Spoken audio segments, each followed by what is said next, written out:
जय हिंद. मी brigadier Hemant Mahajan. Israel आणि इराणचा जो युद्ध सुरू आहे त्याचा आजचा चौथा दिवस आहे आणि युद्धाची तीव्रता ही रोज रोज वाढते आहे. तर या युद्धाविषयी आपण बोलू, पण जास्त महत्वाचं आहे की या युद्धाचा भारतावरती काय परिणाम होतो आहे आणि या युद्धापासून आपण काय शिकू शकतो एक देश म्हणून, याच्यावरती आपण जास्त विचार करू, कारण ते सर्वात महत्वाचं आहे. सर्वात पहिले आपण अशा विषयाला का टच करू ज्याचा संबंध डायरेक्टली इराण आणि इस्रायलशी नाही, परंतु भारताशी आहे. एक बातमी आलेली आहे की चीनने गेल्या वर्षभरामध्ये 100हून जास्त अणुबॉम्ब तयार केलेले आहेत. तर त्याच्यामुळे अनेकांना भारतामध्ये चिंता निर्माण झालेली आहे की चीनचे अणुबॉम्ब हे खूप मोठ्या प्रमाणात वाढतायत आणि चीन आणि आपण जर पाकिस्तानचे अणुबॉम्ब बघितले तर ते भारताच्या कितीतरी जास्त पट आहे. परंतु आपण त्याची जास्त काळजी करू नये. याचं मुख्य कारण असं की भारत जे अणुबॉम्बचं जे युद्ध आहे त्याकरता 3 महत्वाची प्रिन्सिपल्स म्हणजे तत्व वापरतो. एक आहे नो फर्स्ट यूज, म्हणजे आम्ही कधीही कुठल्याही देशावरती स्वतःहून अणुबॉम्बचा हल्ला करणार नाही. आमच्यावरती जर कोणी हल्ला केला तरच आम्ही त्या हल्ल्याचं उत्तर अणुबॉम्बच्या प्रतिहल्ल्याने देऊ शकतो. तर नो फर्स्ट यूज हे आमचं महत्वाचं एक तत्व आहे. दुसरं आमचं जे महत्वाचं तत्व आहे ते म्हणजे मिनिमम डेटरन्स. पुन्हा सांगतो, मिनिमम डेटरन्स. आणि आपण असं कॅल्क्युलेट केलेलं आहे की जर आपल्याला कमीत कमी जर आपलं रक्षण करायचं असेल तर आपल्याकडे 150 ते 200 जर अणुबॉम्ब असतील तर ते आपल्याकरता पुरेसे आहेत. आणि तेवढे अणुबॉम्ब आपल्याकडे आहेत, तेवढे हायड्रोजन बॉम्ब आपल्याकडे आहेत. तिसरं जे तत्व आपण जे वापरतो त्याचं नाव आहे second strike capability. Second strike capability म्हणजे आपल्यावरती जर अणुबॉम्बचा हल्ला पाकिस्तान आणि चीननी केला तर त्या हल्ल्याला ऍब्सॉर्ब करून आपण चीन आणि पाकिस्तानवरती प्रतिहल्ला करू शकतो, एवढी आपली क्षमता आहे. तर ती सेकंड स्ट्राईक केपेबिलिटी आपल्याकडे आहे. आणि याच्यामध्ये महत्वाचं काय आहे की आता आपण तिन्ही दिशांनी अणुबॉम्बचे हल्ले करू शकतो. म्हणजे एक ग्राउंड टू एअर जे मिसाईल्स किंवा क्षेपणास्त्र असतात, अग्नी 1 असो की अग्नी 2 असो की अग्नी 3 असो, यांच्या मदतीने आपण चीन आणि पाकिस्तानच्या कुठल्याही भागावरती अणुबॉम्बचे हल्ले करू शकतो. त्याच्याशिवाय विमानात अणुबॉम्ब करण्याची क्षमता आपल्या मिराज विमानांमध्ये आहेत, सुखोई विमानांमध्ये आहेत आणि राफेल विमानामध्ये नक्कीच आहे. याच्याशिवाय समुद्रातून म्हणजे शिप्स मधून सुद्धा अणुबॉम्ब फायर करण्याची क्षमता आपल्याकडे आहे. आणि सर्वात महत्वाची क्षमता जी आपल्याकडे आलेली आहे ती म्हणजे पाणबुडीच्या मधून सुद्धा आपण क्षेपणास्त्र फायर करून चीनवरती किंवा पाकिस्तानवरती अणुबॉम्ब हे टाकू शकतो.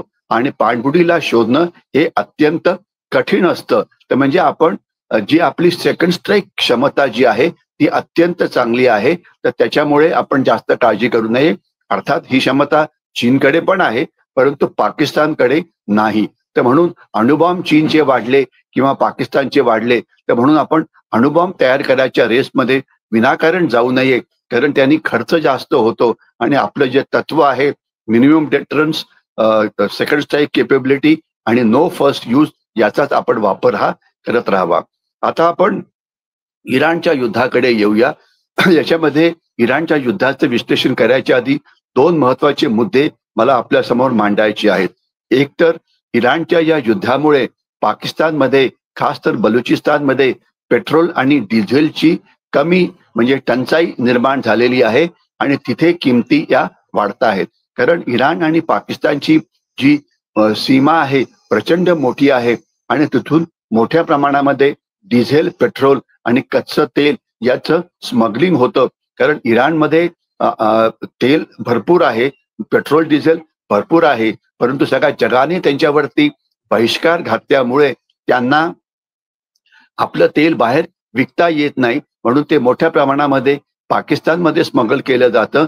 पाकिस्तानमध्ये तर ते वापरलंच जातं आणि याच्याशिवाय पाकिस्तान यांचं स्मगलिंग करून इतर देशांना मदतही करू शकतो, करत असतो. परंतु आता मात्र हे सगळं थांबलेलं आहे, कारण पाकिस्तानची इच्छा आहे की इराणच्या बाजूने कुठलेही रेफ्युजीज म्हणजे त्यांचे नागरिक यांनी पाकिस्तानमध्ये प्रवेश करू नये आणि पाकिस्तानमध्ये गडबड करू नये. तर म्हणून स्मगलिंग सगळं थांबल्यामुळे आता मोठ्या प्रमाणात टंचाई कमी झालेली आहे. बलुचिस्तानमध्ये पर्यायाने पाकिस्तानमध्ये डिझेल आणि पेट्रोलची ही पाकिस्तान करता अर्थातच दुःखाची बाब आहे. त्याच्याशिवाय एक परिणाम आपल्यावरती सुद्धा होतो आहे, ते म्हणजे आपले 1500 विद्यार्थी या भागात अडकलेले आहेत आणि त्यांना बाहेर आणण्याचा प्रयत्न सरकारपासून चालू आहे. लक्षात असावं की हे विद्यार्थी आहेत कोण?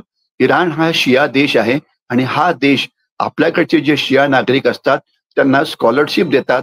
तर त्याच्यामुळे अनेक आणि मोठ्या संख्येमध्ये काश्मीरचे विद्यार्थी हे इराणमध्ये शिक्षणाकरता जातात, कारण त्यांना सगळं शिक्षण हे जवळजवळ फुकट मिळतं आणि तेच आता या संकटात अडकलेले आहेत. आता खरं म्हटलं तर जे स्वतःहून अशा देशात जातात त्यांचं रक्षण करणं तर खरं आपलं काम असायला नको. ते अनेक वेळा म्हटलेलं आहे की जे धोकेदायक देश आहेत जगामध्ये तिथे तुम्ही शिक्षणाकरता का जाता? मुकाट्याने तुम्ही तुमचं शिक्षण हे भारतामध्ये का करू शकत नाही? भारत हा अत्यंत सुरक्षित असा देश आहे, परंतु फुकटात सगळं मिळतं आहे म्हणून अनेक विद्यार्थी खास तर काश्मीरी हे इराणमध्ये जातात. आता ते संकटात अडकले आहेत, कारण बहुतेक सगळे मोठ्या मोठ्या शहरांमध्ये जी कॉलेजेस असतात तिथे शिकत असतात आणि तिथे आता मोठ्या प्रमाणात फायरिंग सुरू असल्यामुळे नक्कीच त्यांची जी सुरक्षितता आहे ती धोक्यामध्ये आली आहे. परंतु भारत सरकारनी जे शेजारची राष्ट्र आहे खास तर UAE यांची मदत घेऊन त्यांना आपण आता जमिनी सीमेमधनं बाहेर काढण्याचा प्रयत्न करतो आहे, कारण त्यांना विमानाने बाहेर काढता येणं हे अशक्य आहे. कारण सध्या जे युद्ध इराण आणि इस्रायलमध्ये सुरू आहे हे सगळं युद्ध हे आकाशातलं युद्ध आहे आणि माफ करा, या युद्धात करता आपल्याला आकाशाचा जो मार्ग आहे विद्यार्थ्यांना बाहेर काढण्याकरता तो वापरता येणार नाही आणि म्हणून आपल्याला जमिनी रूटच वापरावं लागेल. त्याकरता भारत सरकारचे जे प्रयत्न आहेत हे नक्कीच सुरू आहेत आणि मला खात्री आहे की पुढच्या काही दिवसामध्ये बहुतेक सगळे विद्यार्थी भारतामध्ये परत आले असतील. परंतु या विद्यार्थ्यांकडनं तो त्यांच्यावरती जो खर्च झाला त्यांना तिकडून बाहेर काढण्याचा तो आपण घेतलाच पाहिजे, कारण बहुतेक सगळे सुखवस्तू अशा फॅमिलीज मधनं आहे. त्यांचा खर्च करदात्यांच्या पॉकेटवरती घालण्याची काहीही गरज नाही. आता आजचा सर्वात मोठा आणि महत्वाचा विषय म्हणजे इराण आणि इस्रायलचं हे जे युद्ध सुरू आहे त्या युद्धाकडनं आपल्याला काय शिकता येईल? सर्वात पहिले गुप्तहेर माहिती कसं काढणं. मोसाद अतिशय उत्कृष्ट अशी गुप्तहेर संस्था आहे आणि त्यांच्यापासून आपल्याला खूप गोष्टी शिकता येतील. त्यांनी आपला जे ह्युमन इंटेलिजन्स किंवा जे आपले गुप्तहेर असतात यांचं जाळं इराणमध्ये निर्माण केलेलं आहे आणि यामुळे त्यांना नेमकी माहिती ही कळते. इंटेलिजन्स किंवा गुप्तहेर माहितीला दोन मोठ्या भागात वाटता येईल. एक तर टेक्निकल इंटेलिजन्स म्हणजे तंत्रज्ञानाच्या मदतीने शत्रूवरती लक्ष ठेवायचं, उदाहरणार्थ त्यांच्या मोबाईलवरती लक्ष ठेवायचं, उदाहरणार्थ सॅटेलाइटच्या मदतीने त्यांच्या हालचालीवरती लक्ष ठेवायचं. परंतु ह्युमन इंटेलिजन्स नावाचा जो प्रकार आहे हा अत्यंत महत्वाचा आहे आणि त्यामध्ये मोसाद जे करतं आहे त्यांचं खरोखर कौतुक करायला पाहिजे. आणि या एजन्सीपासून आपल्या ज्या गुप्तहेर संस्था आहेत, आपल्याकडे इंटेलिजन्स ब्युरो ही देशातल्या इंटेलिजन्स करता आहे, रिसर्च अँड अनालिसिस विंग जी संस्था आहे ती परदेशातल्या गुप्तहेर माहिती करता आहे, त्याच्याशिवाय मिलिटरी इंटेलिजन्स भारतीय सैन्याचं आहे. यांनी हे शिकायला पाहिजे की कशा प्रकारे मोसाद कारवाई करतं आणि याच्यामध्ये मोसादनी आपल्या शत्रूंना विषप्रयोग करून मारलेला आहे, त्यांनी रॉकेट्सनी त्यांना मारण्यात आलेलं आहे, त्यांनी त्यांना ऍक्सिडेंट करून मारलेलं आहे, त्यांना अचानक एका ठिकाणी खोटी माहिती देऊन बोलवून त्यांना मारलेलं आहे. म्हणजे विविध प्रकारे मोसादच्या गुप्तहेरांनी किंवा एजंट्सनी इराणच्या लोकांवरती इतके हल्ले केलेले आहेत की यामध्ये इराणचं जे सर्वात महत्वाचं नेतृत्व आहे, खास तर ज्याला आपण मिलिटरी नेतृत्व म्हणायचं, ते बहुतेक जण मारले गेलेले आहेत आणि याच्याशिवाय त्यांचे जे न्यूक्लिअर सायंटिस्ट आहेत ते मारले गेलेले आहेत आणि शिवाय जे महत्वाचे टेक्निशियन्स आहेत ते पण मारले गेले आहेत. लक्षात असावं की अशा प्रकारे आपण ज्यावेळेला लष्करी नेतृत्व मारतो, इंटेलिजन्सचं नेतृत्व मारतो, ज्यावेळेला शास्त्रज्ञांचं नेतृत्व मारतो, तर त्यावेळेला त्यांची लढण्याची जी क्षमता आहे ही अत्यंत कमी होते आणि त्याच्यामुळेच तुम्हाला खूप मोठं यश हे मिळू शकतं. तर जशा प्रकारे मोसादनी काम केलं आहे तशाच प्रकारे आपल्या गुप्तहेर संस्थांनी पाकिस्तानमध्ये आणि चीनच्या विरोधात आपलं जे इंटेलिजन्स नेटवर्क आहे ते तयार करायला पाहिजे. खास तर चीनच्या विरोधामध्ये जे तिबेटियन लोक आपल्याकडे राहतात त्यांची मदत घ्यायला पाहिजे, कारण तिबेटियन लोकांचं तिबेटमध्ये मोठं नेटवर्क आहे. 50-60 लाख तिबेटियन तिथे राहतात. त्याच्याशिवाय जे चीनचा जो शत्रू आहे तैवान, त्यांचं सुद्धा नेटवर्क बऱ्यापैकी आहे. त्यांची आपण मदत घ्यायला पाहिजे. म्हणजे शत्रूंची मदत घेऊन आपण आपलं जे नेटवर्क आहे ते विकसित करायला पाहिजे. आणि जोपर्यंत पाकिस्तानचा प्रश्न आहे, पाकिस्तानमध्ये जे बलुची रिबेल्स आहेत किंवा बलुची स्वतंत्रता सेनानी आहेत ते तर भारताच्या बाजूने आहेतच. त्यांच्याकडनं आपल्याला भरपूर माहिती मिळते आहे, ती मिळत राहायलाच पाहिजे. शिवाय जे तेहरेके तालिबान पाकिस्तान नावाचा जो गट आहे, जो अफगाणिस्तानमधून चीनवर हल्ला करतो पाकिस्तानी सैन्यावरून, त्यांच्यावरतून त्यांची मदत घ्यायला पाहिजे. आणि थोडक्यात पाकिस्तानी सैन्य आणि चीनी सैन्यावरती जे आपले हल्ले आहेत ते अजून वाढवायला पाहिजेत.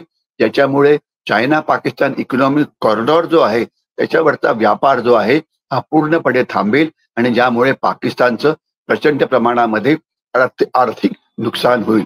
म्हणजे एक मोठं तत्व जे इराण लढाईमध्ये इस्रायल वापरतं आहे ते म्हणजे नागरिकांवरती हल्ले करायच्या ऐवजी किंवा इतर टार्गेट्सवरती हल्ले करायच्या ऐवजी ते नेतृत्वावरती हल्ले करतायत. मग ते नेतृत्व लष्करी असो की इंटेलिजन्स डिपार्टमेंटचं असो की शास्त्रज्ञांचं असो किंवा टेक्निशियन्सचं असो. तर त्याच्यामुळे जी देशाची जी क्षमता आहे ती अत्यंत कमी होते आहे. आणि या इंटेलिजन्सच्या बरोबर इस्रायलनी आपले जे एरियल ताकद आहे, मग ती ड्रोन्स असो की क्षेपणास्त्र असो की विमानं असो, यांचा वापर खूप चांगला केलेला आहे. म्हणजे काय, तर आपल्याकडे अनेक अशी वेपन्स आहेत, खास तर क्षेपणास्त्र जी 1000 किलोमीटर, 2000 किलोमीटर, 3000 किलोमीटर इतकी दूर जाऊ शकतात. तर त्यांचा नेमकी जर माहिती मिळाली तर त्या नेमक्या ठिकाणावरती मारा करून इस्रायल त्यांना बर्बाद करतो. पण त्याकरता नेमकं इंटेलिजन्स मिळणं हे अत्यंत गरजेचं आहे. तर म्हणजे आकाशातून जाणारी आपली शस्त्र आणि जमिनीवरती असलेले आपले एजंट यांचं जर कोऑर्डिनेशन जर ठीक झालं तर आपण शत्रूच्या भागामध्ये मोठ्या प्रमाणामध्ये यश हे मिळवू शकतो. आणि अशा प्रकारचं नेटवर्क तयार करायला पुष्कळ वेळ लागतो. आणि ही म्हणजे हीच वेळ आहे की आपण आपलं नेटवर्क अतिशय चांगलं करायला पाहिजे. आणि याच वेळेला आता इराणच्या अनेक ठिकाणी सायबर हल्ले होत आहेत. मी त्यांची कमांड कंट्रोल कम्युनिकेशन सिस्टीम ही उद्ध्वस्त झालेली आहे.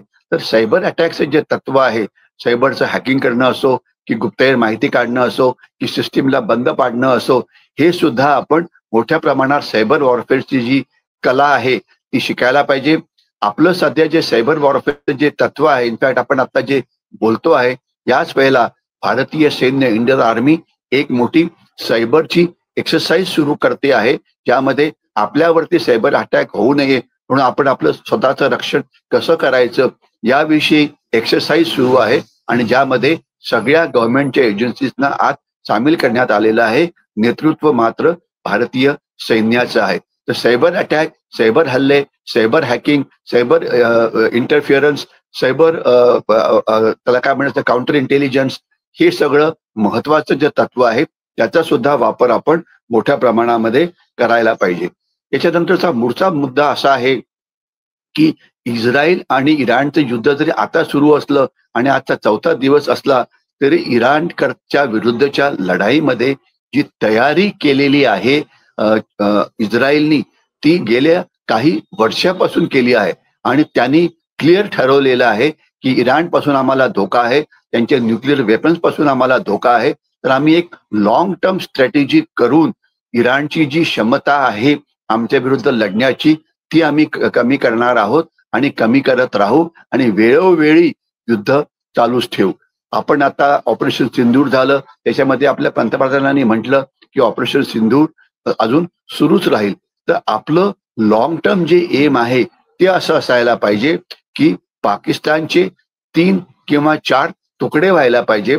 पाकिस्तानी ऑक्युपाईड काश्मीर हा भारतात सामील व्हायला पाहिजे.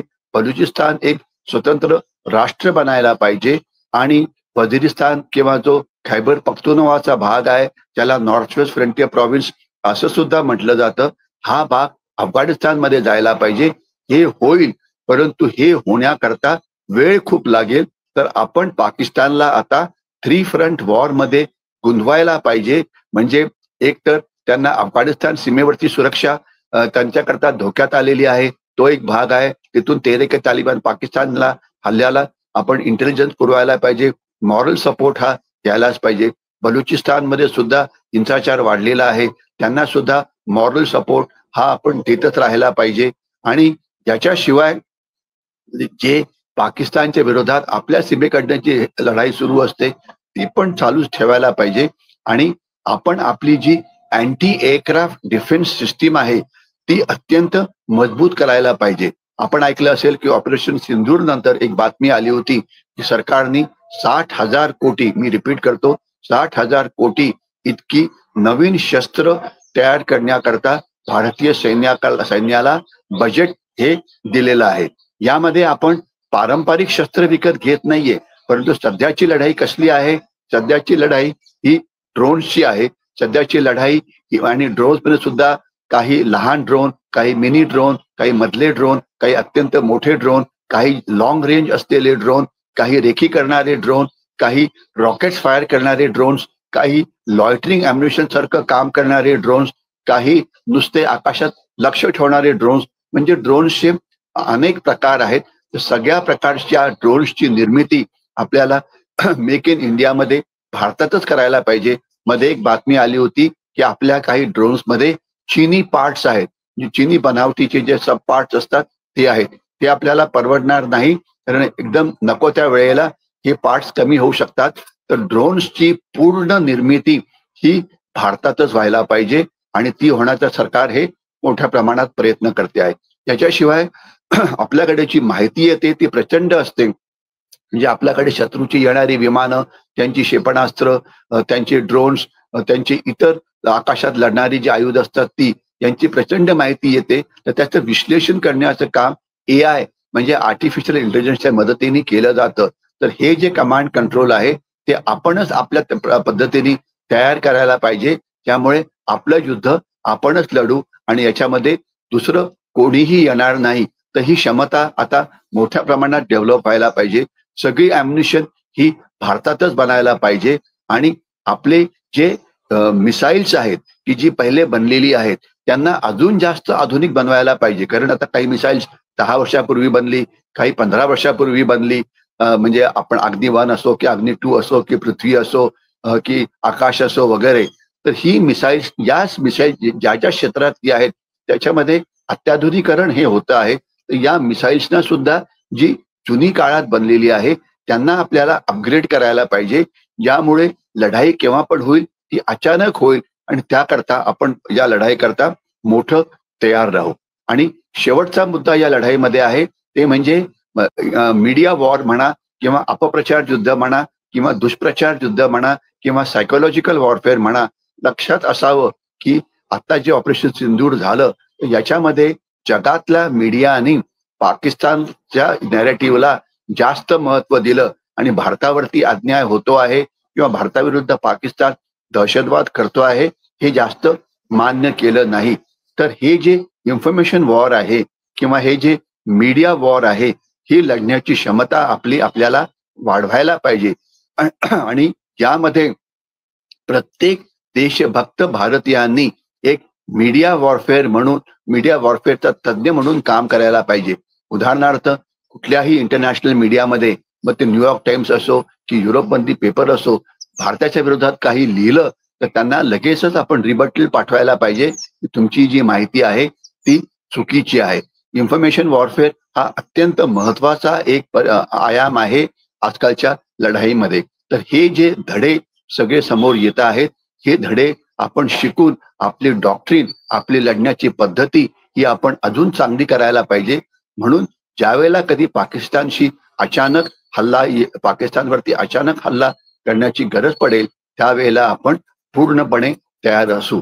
मला खात्री आहे की भारतीय सैन्य दल या सगळ्यांची तयारी करते आहे आणि आपण सुद्धा एक नागरिक म्हणून in addition to becoming information warfare आपण ज्या ज्या क्षेत्रामध्ये काम करतो आहे त्या त्या क्षेत्रामध्ये आपल्या देशाला मजबूत करण्याचा प्रयत्न करायला पाहिजे, ज्यामुळे एक भारतीय एका ऍव्हरेज चीनी नागरिकांपेक्षा जास्त सक्षम असेल. मग ते स्किल्ड लेबर असो की सेमी स्किल्ड असो की फुल्ली स्किल्ड असो.